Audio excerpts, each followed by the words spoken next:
I think we'll win. 1-0. Now these look like smiles of confidence. Smiles of experience. Gonna stuff Wolves. Easily? Yeah, definitely. Even though we ain't got the right man, we're still doing. So who's going to win? Us. Definitely. What do you think? Yeah, I reckon we're gonna win 1-0. Just. Southampton Wanderers and Arsenal. I guess Barry Venison and Gareth Southgate, and Arsenal are expected to take the game to Wolves, Barry. Yeah, they are. Wolves are the underdogs. I mean, traditionally as a country we do love the underdogs, but it's going to be very tough for them today. Semi-finals are about, about having the nerve and the ability not to make mistakes. In all fairness, Arsenal have got both those things in abundance. Both you guys know what this feeling is like. Gareth, both you and Barry, you know what semi-finals are like. They're coming out, they try to smile. You try to smile, don't you? Yeah, you try to be as relaxed as possible. It's a fantastic occasion for these Wolves players, and I'm sure they're relishing it, looking forward to it. They've got great support here. Do you think Wolves are more at home here at Villa Park, the fact that they're just down the road, really? I'm sure they'll feel that way. I think you can see by the number of their supporters here, they seem to outnumber Arsenal quite a bit. But as Barry says, the experience that Arsenal have got, I think at this stage of the competition will be vital. It's about time we start to think about putting our heads on the block here, lads. The odds say that Arsenal are 6-4 on to win today, Wolves 4-1 to win. Barry, first of all, you?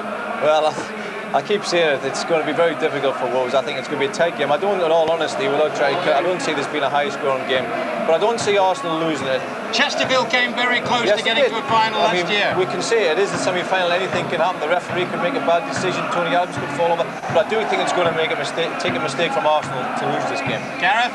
I think it'll be very tight. I wouldn't put the Sunday roast on yet. I think we might get some extra time. So, well, I'm glad you've made that point, because today, let me tell everybody at home, there is extra time if needed after 90 minutes, but no penalty shootout today. Instead, it would be a replay on Wednesday, the same venue, and then we would have a penalty shootout at that time. I mentioned about Chesterfield 12 months ago against Middlesbrough. Gareth? Yeah, well, I think the difference with that was that Middlesbrough were in a poor run of form, but I remember coming here 8 years ago and watching the Liverpool side with a certain B. Venison involved lose to Crystal Palace, so maybe it's not such a foregone conclusion. Well, we'll just soak up this atmosphere here as these two teams come out. Fantastic support, of course, here up in the Midlands from the Wolves supporters. And there are the Arsenal supporters, who certainly in recent years have been more used to occasions like this and indeed Wembley final. So the two teams out on the pitch, moments from kick-off. Time now to get and to join our commentary team, Ron Atkinson, and first of all, Brian Moore. Thank you, Bob. Yes, perfect conditions here now. The sun is shining after a morning of rain. And the pitch, having been played on by Villa and West Ham yesterday, in fact doesn't look in too bad a shape. They've cut it since then, and they've had the covers on until about an hour or so ago. Let's have a look at the teams. And because of suspensions and ineligible players, Wolves really have had to reshape their side, particularly in the midfield, where Carl Robinson and probably Paul Simpson both get the call. Keith Curle, the captain, injured last week, returns to be among the three central defenders, and Don Goodman is also back to join Steve Claridge. In attack, you'll notice that the legendary Steve Bull is only on the subs bench.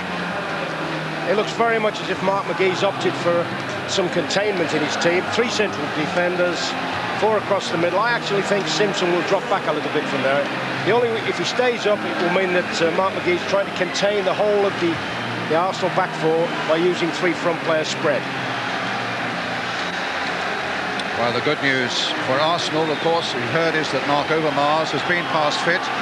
Remember, they're already missing the striking power of Dennis Bergkamp, who's suspended, Andy and Wright injured, Christopher Ray and Nicholas Anelka will be the main strike force up front, and Gilles Grimondi is at right back in place of the injured Lee Dixon.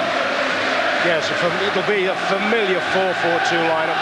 Perhaps two out-and-out strikers, whereas normally Bergkamp slots in a little bit and links up the midfield and the front players. Grimondi, whether he'll charge forward as much as Lee Dixon, we don't know. But you look at them, they're durable. They're durable. There's the referee, Stephen Lodge of Barnsley, Andrew Hogg of Sheffield, and Peter Walton of North Hampshire as two linesmen today. Ball, Stowell, the goalkeeper. Young Keane, Robbie Keane, only 17. Slater and Naylor are the Wolves substitutes. Bold, Platt, Manninger, who's had a fantastic period in goal when David Seaman was injured. Boa Morty and young Stephen Hughes are the Arsenal subs.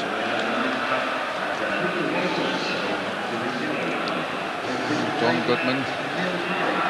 He's had some problems with an Achilles. In fact, he's been to Germany in the last week to get treatment on it. But on his day, he can be a handful. 7 goals already this season, and the all-important one that he got against Leeds in the quarter-final.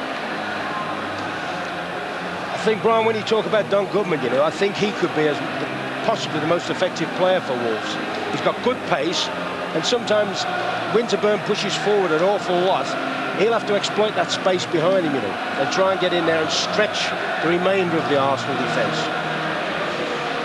Well, he missed out when Sunderland were in the cup final because he was cup tied. Here's Mark Overmars, no intention of missing out him this afternoon. He's been in a terrific run of form. You get the feeling he's actually taken 1 or 2 injuries quite early in games. He's very much a marked man these days. His pace is electric, and down that left side of the Wolves flank, they're going to need to be very, very wary indeed. So we're 1 step from a place at Wembley.